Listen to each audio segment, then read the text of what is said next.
প্রবল ঢেউ থেকে নিজেদের বাঁচাতে হিমশিম খাচ্ছেন মানুষজন। ঘরবাড়ি হারিয়ে নিঃস্ব অনেকে।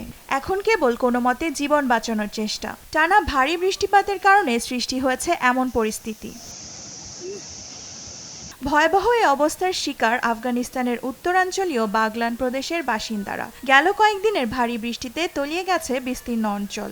আকস্মিক বন্যায় দীর্ঘ হচ্ছে মৃত্যুর মিছিল। একদিনেই 2 শতাধিক মানুষের প্রাণহানি হয়েছে বলে জানিয়েছে জাতিসংঘ। নিখোঁজ আরও অনেকে।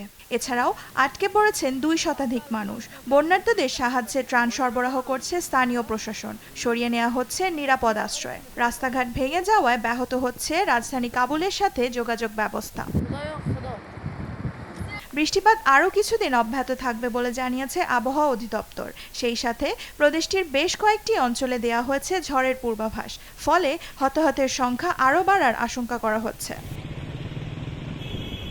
এদিকে প্রবল বন্যায় দক্ষিণ আমেরিকার দেশ উরুগুয়ের বাসিন্দাদেরও নাজেহাল অবস্থা। ডুবেছে ঘরবাড়ি, পানিতে ভাসছে ঘরের আসবাবপত্র।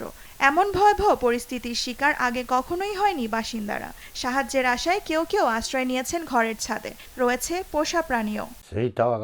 আমি সবকিছু প্রায় 1.5 মিটার উঁচুতে উঠিয়ে রেখেছিলাম। কিছু জিনিস ছাড়া ঘরের সবকিছু ভিজে গেছে।